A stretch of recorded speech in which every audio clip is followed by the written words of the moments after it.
Welcome to the Vision for Life podcast, an ongoing conversation between the pastors of Fellowship Denver and the church at large. Each week, we talk about life, faith, the Bible, and how to follow Jesus as we go about our daily lives. I'm Autumn, the host of the podcast, and Dave, my friend and one of our pastors here at Fellowship, is joining me today. Dave, welcome. Thanks for having me on. Are you just enjoying June? You just feeling the summer vibes, Dave? I am wearing a short sleeve t-shirt. But you haven't experienced the summer chill? No, there is no summer chill. That is a myth. Yeah, no summer chill. No summer chill. It's the same in my life. Yeah. Work actually gets a little bit busier for me during the summer. The work that I do for Fellowship Denver. No school rhythms to protect you. Nope. Yeah.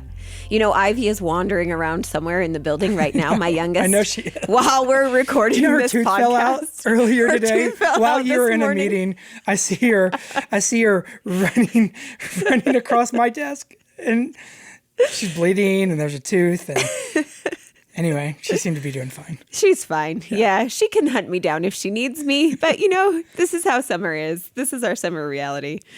So today we're going to talk about our summer reading plan, as it were, which it does sound like a nice, succinct statement. But we were going to talk about what we've recently read, what we hope to read, and we'll see, based on our analysis right now of what our summer looks like, if our reading plans are actually realistic in light of that.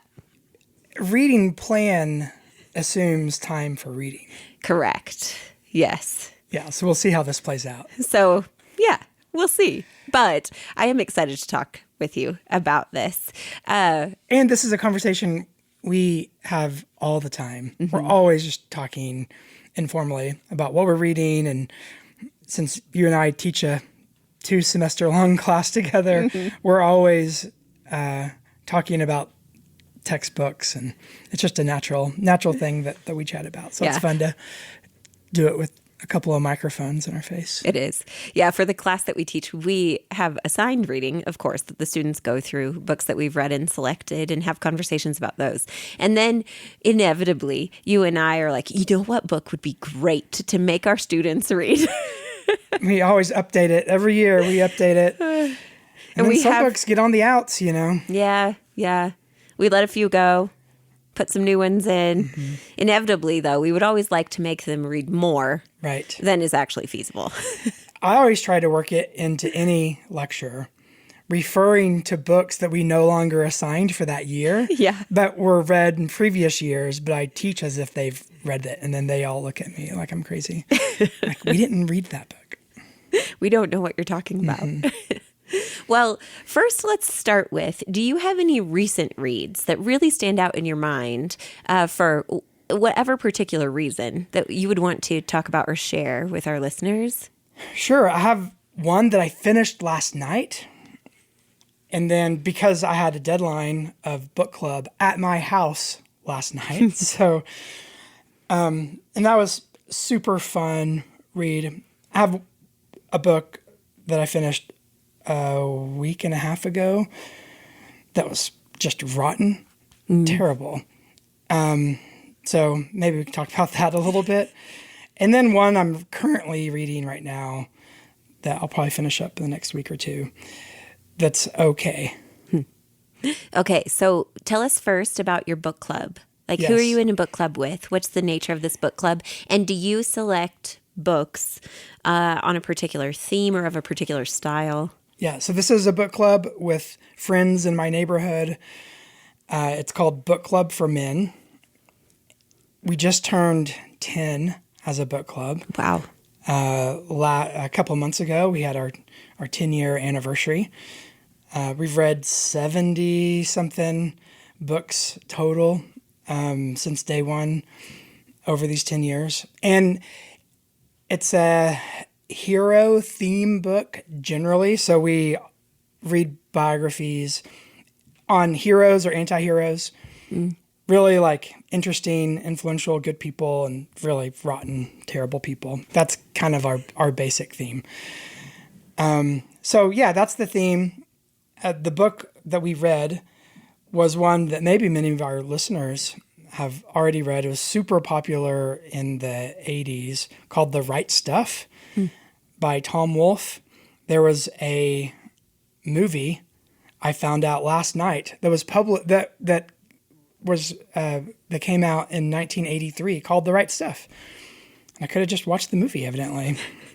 But it's about test pilots in the 50s and 60s who then became the pool that the government selected from for our first astronauts. And it's all about the what sort of is that quality that makes someone fully alive and courageous, who's facing potential death all the time, and yet cool and calm and also making the correct decisions when it matters the most. And so the entire book was really an analysis of a kind of sort of mystical virtue that Wolfe calls the right stuff. So super interesting. Read it, discussed it last night. And so that's a super fun read. And I'm glad I read it. What about you? I can go on these two other books. One that I'm currently reading is okay. And then one I just finished is terrible. So, but Yeah. I'll switch it over to you. A few people in my life in the last few years, probably who listen to the podcast or track along with it to some degree, but who are also friends, attend fellowship and are friends, have taken it upon themselves to tell me I need to read more fiction. And so periodically they'll send me suggestions. And your wife, Dave, Renee, Yes. sent me a suggestion. Oh, it's been a couple months back now, but she said, I think you and Hunter need some reading suggestions. So she suggested a novel called Ordinary Grace by William Kent Kruger. And I did recently read it, and it was so good. It was a really soulful novel, but one of the sort that I really love in that it, as novels often do, described some kind of extraordinary circumstance in someone's life, but the setting was very believable and relatable. And the way that the characters developed was really rich. And it was written through the eyes of a boy who was going through this, who I believe in the book is supposed to be around the age of 12. And so it was a great read and reminded me of why at times it is such good soul work to read a good novel like that. Just so you know, I get those same texts and suggestions. So she's not just targeting So thanks, you. Renee. Yes. No, Renee actually this has been a trait of hers for a long time. She's good at many things, but she is a great reader and her suggestions always hit well. Yeah. So, yeah. So that was a recent read that I would definitely recommend. And then another that I just recently, I don't know if I could say I finished it, Dave, because I did the quick read on this one, but I did want to mention it because in terms of summer reading, I think that this book, it's called The Myth Makers, The Remarkable Fellowship of C.S. Lewis and J.R.R. Tolkien. I would highly recommend this for a middle schooler. So for someone in the ages of maybe 11 or 12 to 14, I think anyone of any age could enjoy it. It's written by John Hendricks, and it is about the friendship between C.S. Lewis and J.R.R. Tolkien that actually acted as this catalyst because their friendship was so rich, and the depth of their imagination together and their exploration of religious themes in their conversation actually birthed much of the work that has been so formative societally in people's lives. And it's written in a graphic novel style. It does, if you're an adult reading this, I think you could learn so much from it. It captures their friendship really beautifully. It does have a bit of whimsy And in the kind of graphic novel style, you have to be willing to enter into that world and to use your imagination. That's what it's asking of you, in addition to kind of explaining through these little vignettes what grew out of that moment in time in Lewis and Tolkien's friendship. So this is one that I would say give to your older elementary child or middle schooler to read this summer, or read through it with them and chat about it. It's a really sweet, fun book. When I saw it on your desk, Autumn, this morning, I was naturally just drawn into it and started reading it right away. And so, yeah, highly, highly recommended. Yeah. So I would say good summer reading plan book. Are there any books, Dave, that you're reading right now? What are you working through at the moment? I'm almost done with a book called Strengthening the Soul of Your Leadership by Ruth Barton. And this book fits within, it's sort of a hybrid book it's a leadership book. It's talking about developing leadership traits and how to become a better leader. But it also, but the path of leadership is reminiscent. If you've read a Parker Palmer book, or even Ed Friedman, the Failure of Nerve, it's sort of drawing from that style and kind of tradition of leadership development, integrated self, differentiation, all of these sorts of ideas that you find in family systems theory and all that stuff. She's drawing on all of that, but she is tracing the life of Moses. Oh, interesting. So this is what I like about it. This is what's great about it. What's motivating me to continue reading, because some of the other stuff she draws in, it's like, I'd rather just read Parker Palmer, or I'd rather just read Ed Friedman. But what she's saying about Moses and leadership is itself really interesting and challenging. So, and just traces his whole life in leadership and failure and his success and faults, and so much to learn from in the life of Moses, obviously. And she does a great job with it. So I'm happy I'm reading it, even though at times it can be a little bit like, okay, kind of eye rolling at times, but let's get back to Moses here. Yeah. That's the good part. I'm reading a book also given to me not that long ago by one of our elders, Jeff Kazir, called Wok. And it's about how to cook with the wok.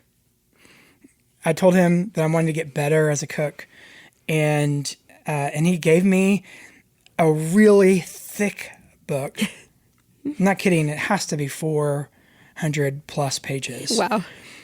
On the art and science of cooking with a wok.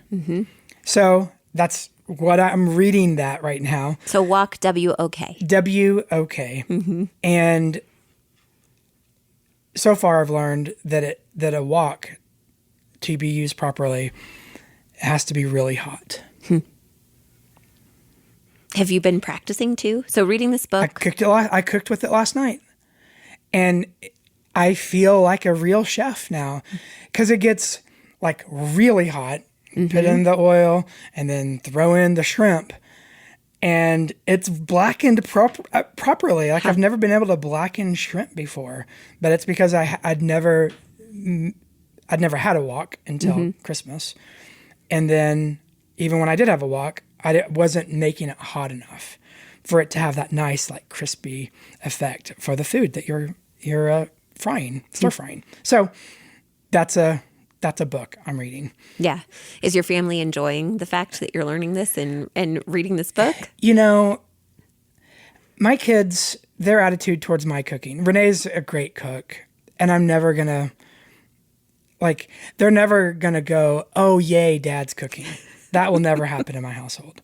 It's always a step down, but I can make it, you know, less terrible by improving some basic skills.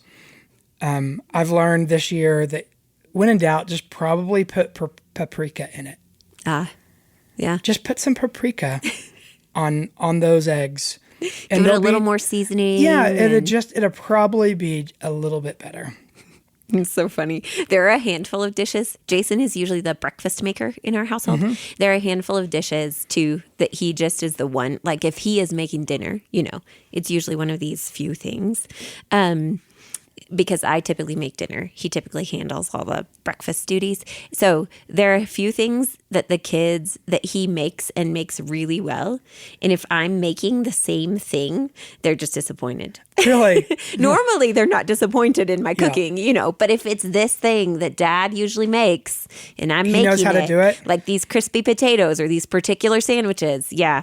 If I'm trying to do a rendition of that, they just immediately are disappointed before even eating it. Well, I aspire to be like Jason in that regard. Maybe one day kids can respond to my cooking that way. A book that I am working through right now is called Reading Genesis. It's by Marilyn Robinson, who she's one of my, I think Marilyn Novelist? Marilyn Robinson. The famous novelist? Yeah. Okay. Yeah. Reading Genesis? Reading Genesis. Yeah. Okay. I'm just surprised. I'm surprised you don't know about this book, Dave. No, tell me okay, you're about to tell me. I'm just curious. I'm about to, tell you, whoever's listening. Yeah, so that's one of the books that I'm currently reading. It's called Reading Genesis. I was intrigued because I love Marilyn Robinson's writing. She is probably one of my favorite authors. And she teaches writing.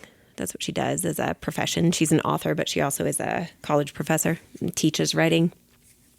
And her story, her personal story, is that she describes her childhood as being kind of free range. She had parents who took care of them. She wouldn't say she grew up in an especially loving home, but had a lot of independence as a child and just became a voracious reader herself.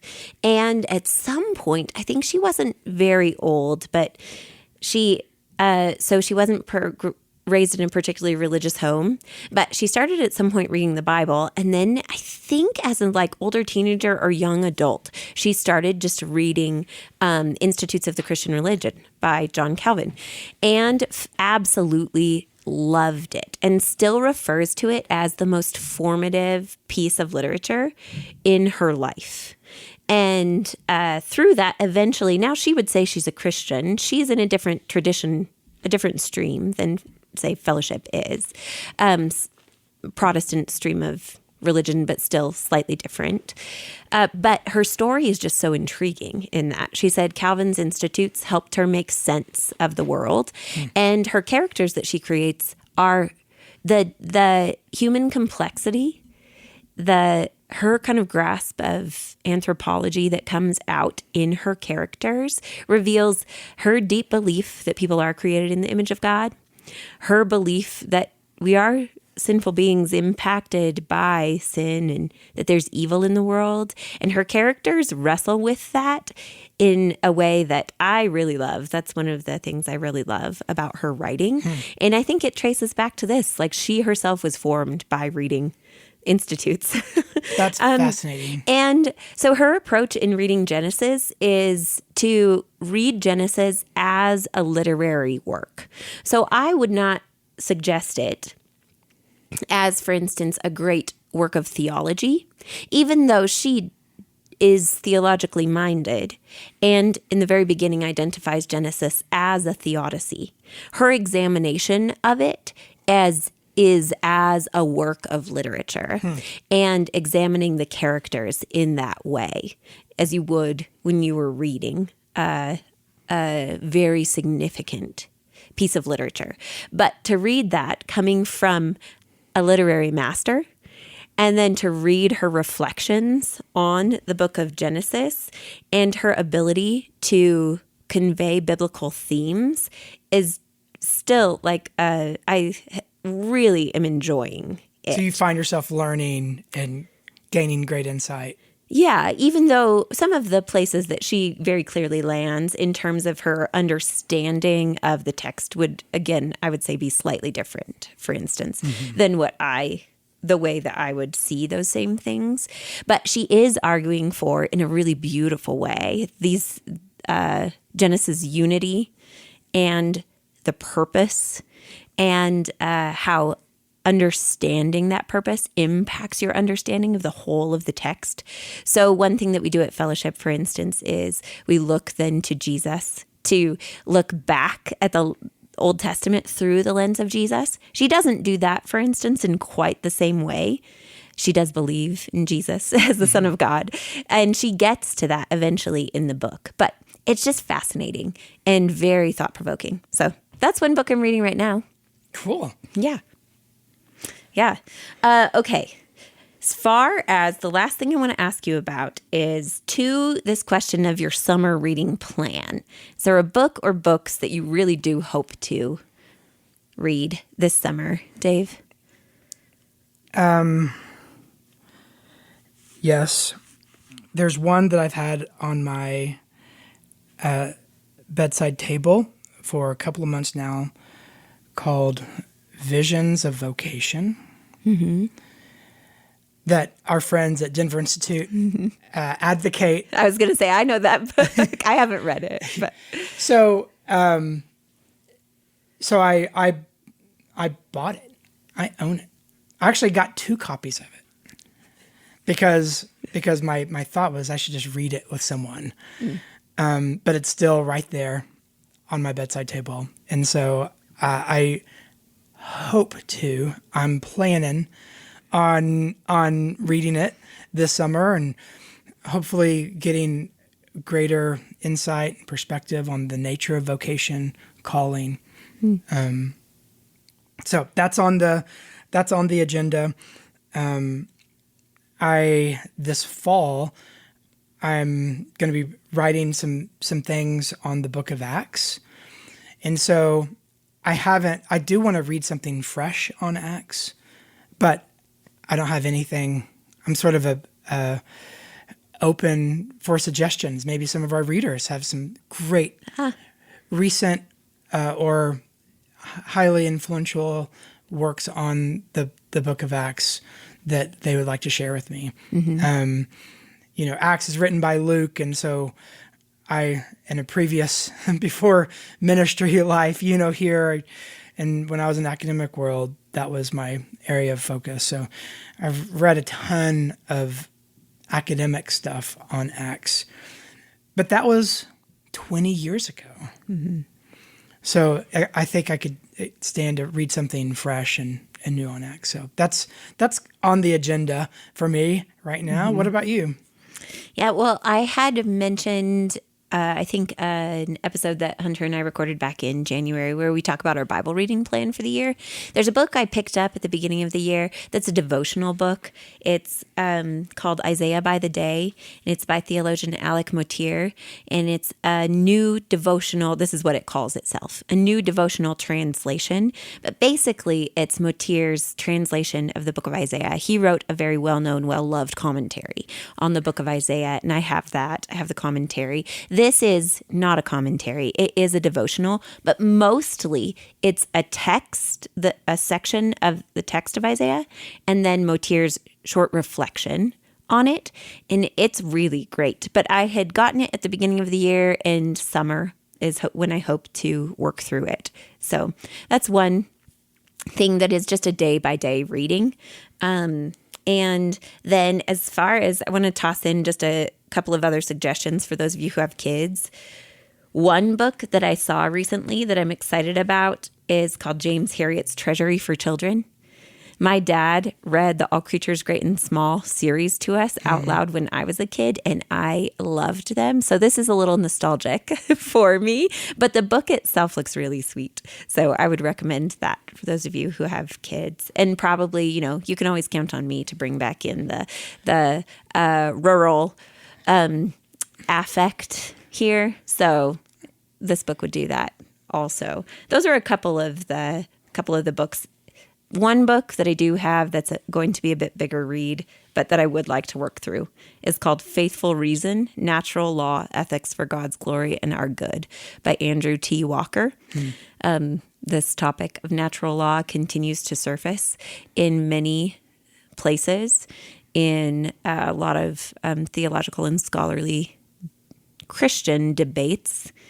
Especially this topic comes up again as we think about biblical perspective of marriage and sexuality, and big questions, big ethical questions like abortion. And so this issue of natural law is one that I keep reading about often. So I want to read something that is a bit deeper dive. And Catholic scholars it's a sort of a long tradition there, but it's not as readily accessible for some in sort of the evangelical Protestant circles. So I think we're kind of catching up in many respects. But so what I want to say a couple things as we wrap up.